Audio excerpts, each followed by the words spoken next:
Hello, everyone. Welcome back. I'm Kris. This is an audience of one, episode 5, Living a God-Centered Life. This episode is sponsored by YouBuyWeRush. Before we get started, you can click that thumbs up for me. That helps out tremendously. Subscribe to the channel. You can donate to the channel through the thanks button. And if you do, you request a video, your name's sponsoring that video. You can still request without donating. It just takes a little more time.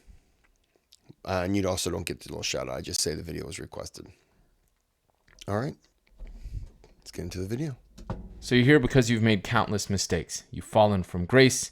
You've gotten into your feelings so much that you've determined that you're too far gone and beyond repair, to the extent that you've become overwhelmed with a sense of despair that has caused you to feel like you're drowning in your own shortcomings. Despite all of this overwhelming feeling of disappointment and dread, you've convinced yourself, and rightfully so, that you need to pull yourself out of this situation. So you've made a conscious decision that you're going to change. Now you know the road ahead of you. I got some roof guys to deal with real fast. Be right back. Okay. Hold on. I gotta readjust this light again.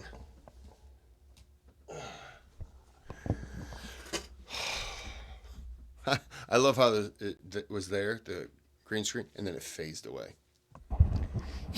Oh, these roofing guys. It's they show up, they work for a little bit, and then before they leave, they always ask, what are you going to do with this thing in the garage? What are you going to do with this thing in the garage? What are you going to do with that? What are you going to do with this? I don't know. Do you want it? No. Can I have it? I don't care. But it seems like they show up and do less and less, but they ask for more and more. So I just said to one of the guys who showed up, he goes, what are you going to do with this? I said, I don't know. He goes, well, can I have it? I said, I didn't say anything other than I don't know. So why would you ask if you can have it if I don't know? He goes, well, what about this? I said, no, I don't really care. He goes, can I have it? I said, what are you willing to trade for it? He goes, what do you mean? I said, what are you willing to give up for that item? Because you want it. It's mine. It was my dad's, but it's mine now. What are you willing to trade for it? And he goes, why would I trade something for it if you don't want it? I said, because everyone shows up to want something, and then they leave with that item. I'm still waiting. Get ready to plug your ears if you're allergic to bad language. I said, everyone shows up, asks for something, they'll get something, they leave, and I'm still waiting for my fucking roof to be done. So when do we start discussing that? It's been over 2 months. When do I get what I want? So what are you willing to trade for it? He goes, nothing. I go, then why in the fuck did you ask for it? This is me when I don't care. This is me when I'm at that limit, when I'm done. I get very rude, but I'm very direct, and I'm very much a piece of shit when I'm like this. I just don't stand for it. Somebody I know said they hit that limit where they have 0 fucks to give, and that's where I'm at. I just want it done. They're taking a break right now. And it's a great time to start, too, because, look, hold on. It's 5:44. Just so we're all clear. When is sundown? Today, sunset is at 6:02 p.m. Sundown is at 6:02, and it is 5:44. And they're going to, quote, knock it out for me tonight. No, you're not. You have one whole section still to fix. You have to rip out. Still another section. Put down new wood. Hear that? Replace another beam. You have a lot of shit to do. You still have to find the leak. And you're going to knock it out tonight? No, you're not. You told me last Saturday that you were going to be here at 7 and you were going to stay until sun went down. They showed up. at 8:45 a.m. They left at 10:30 a.m. But they took some of my tools and went next door to work. I'm glad my neighbor got shit done, but I'm still waiting for my shit. They know I'm not happy. I already paid for it. But everybody shows up to want something. It's just like, wow. How disrespectful are you to want more and do little? Do less, that's the word. So I grabbed some pizza while I was out.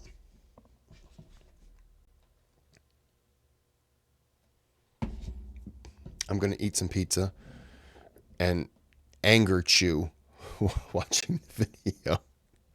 All right, back to the video. It's going to be extremely difficult because it's going to be a lonely one. No one likes a loser, and you've been failing in so many areas that you've forgotten what winning looks like. This has caused you to be alone, in part because you haven't been successful, and in part because you've been carrying yourself as if you're not successful. And during this process, you've realized that a large portion of your social circle has completely abandoned you. So you're all on your own. And in order to move forward, you have to commit to walking the path alone, because by the very nature of your situation, people want to be around success, and they want to be around successful people. They don't want to help create one. People want to be around for the money and asleep for the action. But you don't need these people, nor do you. That is one of the truest statements you'll ever hear. Everyone wants to enjoy the spoils of war. No one wants to fight that war to get the spoils. Want them around. The only person you need is yourself. And so you're committed to walking this path alone. But in order to walk this path alone, you have to be comfortable not only being alone, but you have to be comfortable with you. You've carried a lot of anger, a lot of frustration, a lot of resentment towards yourself. And while this is probably one of the most difficult tasks that you're going to have to undertake, you have to learn to forgive yourself and move on. Now, this is a process. This isn't an event. This isn't some overnight thing. This is something that you're going to have to continue to try and reinforce over and over again as you walk this path, especially because you're going to continue to make mistakes. And as you make mistakes, your mind is going to want to try and reinforce all of those negative thoughts that you had about yourself previously. So you're going to have to learn to forgive yourself, and you're going to have to learn to let these things go. And you know that you've decided to make a change, but you have to transition from this decision to change, from this idea, into actual action that you're going to take. Now, there's a lot of action that you can take, but the most important thing is that you just start. And the best way to do that is to take small, consistent actions that you can maintain over a long period of time as you develop your capacity for good, and as you develop your capacity to handle the trials that come with the greater and greater deeds that you do. Because doing the right thing comes with drama, and the greater the deed, the greater the peril. We spoke briefly before about why would you do good deeds in the first place? Like, what's the point? And as I said, good people do good deeds. It's in the definition. So if you want to be good, you've got to do good, but that brings up the question of what exactly is a good deed. Now, this might seem like a really simple question, but society is racked with all sorts of problems because people can't agree on what a good deed is. Everybody wants to make up their own definition of what words mean. Everyone wants to create their own code of conduct, and the result is absolute chaos. Just look around you. But at the very basis of it, you've got three categories of good deeds. You've got good deeds that you do for reciprocal action. I do you a favor, you do me a favor. I do action X because I'm hoping in return you or somebody else is going to do action Y. Then you have deeds people do so that they can be perceived in a certain way. This person's really intelligent, they're really attractive, they're really sexy, they're very generous, they're very righteous. Every action that they do is because they want others to look at them in a certain light. And lastly, you have deeds that are done purely for God's sake, without any expectation for thanks, reward, or perception from any living being. Only spiritual credit with the Creator and the opportunity to refine your character, which is the only true purpose for a good deed. Which brings me to the main point, which is I attribute good deeds as time, energy, and money. Time is like volunteering. You're volunteering your time for a insert whatever. Everyone understands what the volunteering is. You're volunteering to help a community outreach center, whatever. That's time. Energy. Energy is you're donating your time still to for me, put down a flooring for somebody and I'm not going to charge them. You're helping with building a home. You're working for something, for someone else, to where you're not doing it to where you're doing it for free, for whatever. You're doing it because it's a volunteer thing, and so you're working for free. Like, I could volunteer for a place and they need somebody who could install flooring. I'm going to do that. That's my energy into that. And the last is money, to where you're donating money to a cause for something like that. Now, I know that he's said before, what was the other video? Zakat. And I had a discussion with people in the comments section where that is more money for, like, you're giving meals and stuff like that. Well, whatever it is, you're buying something for somebody, or you're donating money to a cause or whatever. That's what I always look at it as: time, energy, and money. I could be completely off, but those are things that make sense to me. That you've committed to take action, but you have to commit to living a God-centered life. You have to commit to being a man of God. Now, that statement in and of itself will scare most people off, which is a topic for another time, but what has people so repulsed? What exactly are you scared about? Which people will scoff at because they don't want to admit to being scared of that. Well, nothing makes people more uncomfortable and defensive than talking about God. In part due to their misconception of what does God even mean, or what does it mean to live a God-centered life, followed by their fear of accountability. So what does it mean to live a God-centered life, or to be a man of God? Unfortunately, in our society, we oftentimes attach imagery to concepts. And those images, specifically with regards to spirituality, oftentimes come with predefined perceptions, which are often wildly wrong. Most of the time when we think about living a God-centered life or being a man of God, we automatically start to think about a priest or a monk or a nun, or someone who sits in a temple and devotes their day to reading scripture and long nights of prayer. When the reality is that living a God-centered life is being in the remembrance of God throughout your day, which affects every aspect of every action that you do and do not do throughout the day. It's being conscious of God in every aspect of what you say, what you listen to, what you do, the environments you place yourself in or avoid, and how you react to every situation. You're essentially committing to striving to adhere to a code of conduct which is predetermined by a higher power telling you what is right and what is wrong. Now, this is hard for most people for two reasons. First and foremost, because they want to make it up as they go along. They want to be the ultimate decider of what is right and wrong, and this is because it allows them to absolve themselves of any guilt when they fail to adhere to a standardized code of conduct. Plain and simple. The result of which is that their whims and desires becomes their religion, the God of which is themselves. The second reason is because of this misconception that in order to walk the path of a God-centered life, you're not allowed to stray. This goes back to the fallacy that living a God-centered life is only for the perfect. This is because people most oftentimes confuse the ideal with the goal, the ideal being that you are in the remembrance of God in every action that you do, no matter how large or small. That can feel extremely overwhelming, especially when paired with the misconception that you have to be perfect in your adherence to the path, which leaves many people with the feeling that they would rather give up than continue to try and fail. When the goal isn't to be perfect along the path, but to continue to strive along that path for as long as you're here. Living a God-centered life means that you are considering how God views every single one of your actions. How does God view your speech? How does God view what you're looking at? How does God view what you're listening to? How does God view where I am right now? How does he view how I spend my money? How does he view how I treat other people? How does he view how I treat myself?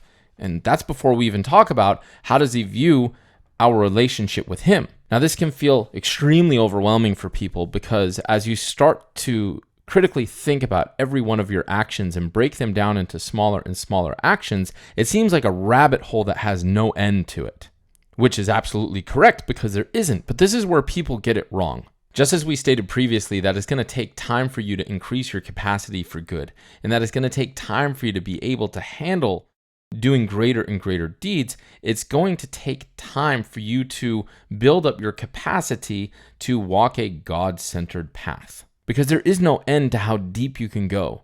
There is no rush to get there because you're walking your own path, you're running your own race. So you have to work with where you're at. There are going to be an infinite amount of situations that are going to present themselves that you're going to have to figure out how to navigate. Each of which presenting themselves with an opportunity for you to try to navigate those situations while adhering to your code of conduct and refining your character through the process. All with the purpose of seeking the pleasure of God. From why am I giving the guy in the corner $1 to why am I speaking to why am I trying to improve myself to how do I handle these difficult situations that arise in my life that try to take me from the path. All the way to why am I praying and who am I praying to? And the most important aspect of this is going to be your intention. Why are you doing the things that you're doing? Because if you're going to do good deeds, you want them to actually be good deeds. You want them to be done for altruistic reasons, seeking the pleasure of God. Meaning that you're reminding yourself before you take any action or refrain from any action that you are doing so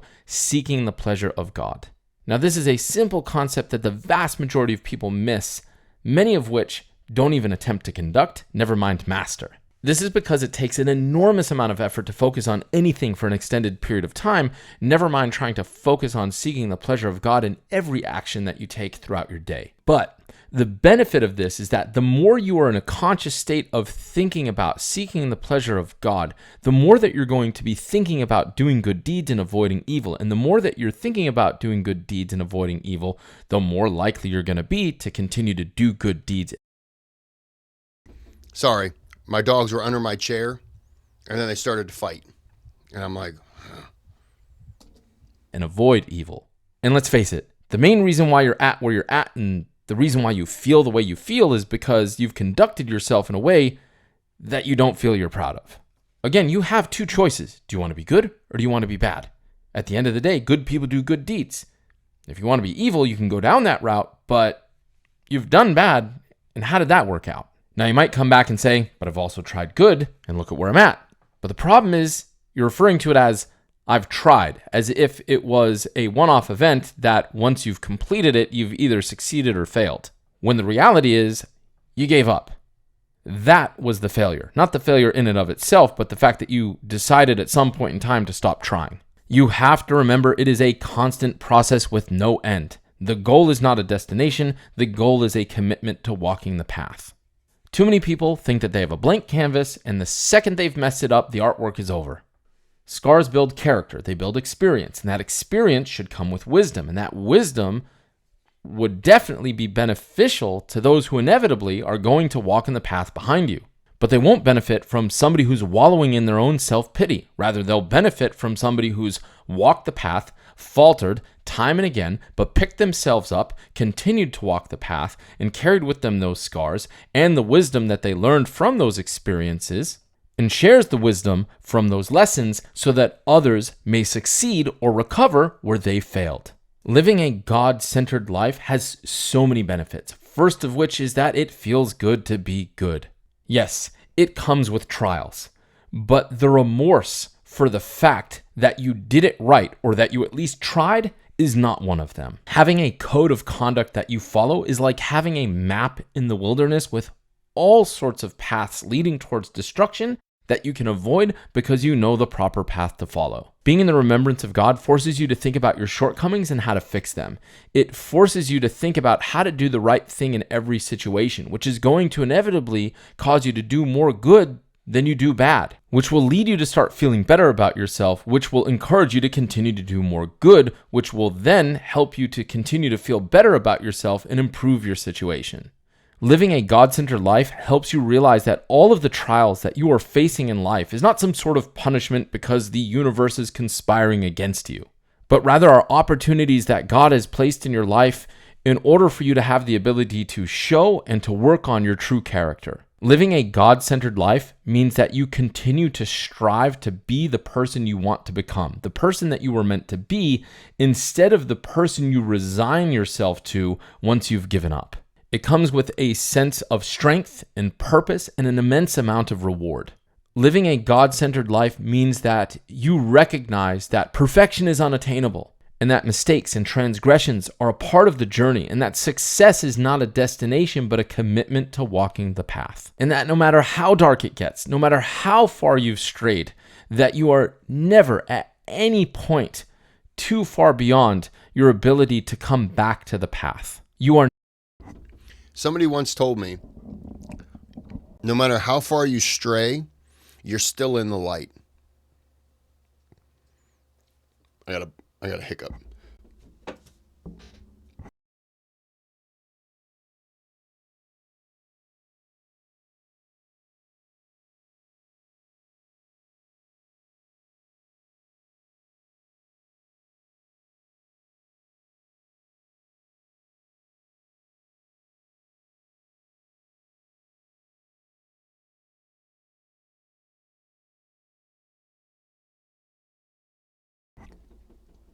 Everybody just witnessed me dying. It's fine. You just sat there and enjoyed it, didn't you? Oh, it didn't help. A person told me once, if you stray, you never stray far enough to leave the light. It was something like that. And that always stuck with me as they were religious, by the way. But I took it as long as you're still in the light, you still have a place to correct yourself and be on the right path. But they meant it as, because I that's how I explained it. I was like, oh, so you can always make corrections and you've never left. And they said, no, you're always seen by the Lord. And I was like, oh, and they were like, so they can judge you for the evils you've done and you will be banished to hell. And I was like, that's a little bit different. I'm going to take the way that I phrased it as a better way to phrase it, that you're never out of the light. So because you're never out of the light, you always have the chance to redeem yourself. So I like my way of phrasing it better than the way it was told to me, instead of you're going to burn in hell for eternity. But you can pick whichever one you want. It's up to you. Never beyond hope. You are never beyond forgiveness, and you are never unwelcome. Now, one of the greatest parts about living a God-centered life is that the world can turn against you. You can lose your friends, you can lose your family, you can lose your community. But as long as your connection with God, your remembrance of God in your daily life remains strong, you will never again be alone. You may walk your path alone. You may physically be alone, without friends or love or affection or companionship, but you will always be with God, and He will always be with you. And the greatest aspect of this is that unlike every other relationship you have ever had, where you may have put in an enormous amount of time, effort, sweat, blood, tears, only to find that it's never reciprocated, and more often than not, you've been left feeling betrayed. This is the one relationship that you are guaranteed the more that you put in, the more that you will get out, and tenfold. So you have to commit to living a God-centered life. If you want to be good, you have to do good. And if you want to do good, you have to make sure that your actions are done for the right reason. And when you build that relationship with God, and when you develop that ability to be conscious of God in all of your actions, and you then develop your relationship with God, you have to truly understand that you will never be alone on this journey. Not if you don't want to be. So you could walk this path alone, or you could walk the path in the remembrance of God and keep in your company the greatest companion you could ever wish for.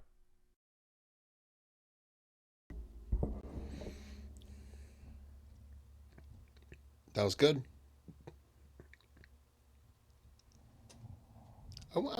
I'm curious,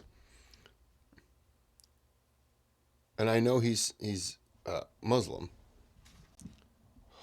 Dog, you're really pissing me off, aren't you? No.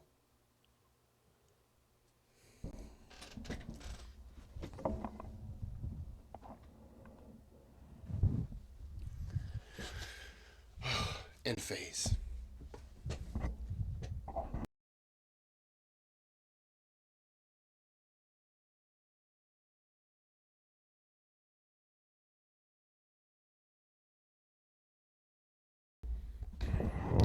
Can't let him over near me because when he gets over, then the other dogs come over and they're all underneath me and they're all fighting for attention underneath the chair, and then they start fighting.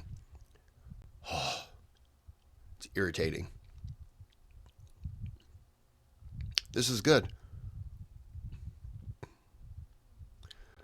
I wonder if he's just done with this series or if there's more to it. I didn't check to see if there was more to it. There is. Get my big ass head out of the way. Yeah, I'll definitely check these out. It's a great song, by the way. It's a great song. It's done by AI, and they make it look like this was done in like the 60s. It's very, very entertaining. Okay. Hold on. Go back to the full page. Okay. Well, I've enjoyed these. I hope there's more. I know there's more. But until then, I don't hear anything on the roof. Would they go home already? Here for 10 minutes? What time is it? 6:07. Yeah, they probably took off. Of course they did. All right, until next time, have a good day, have a good night.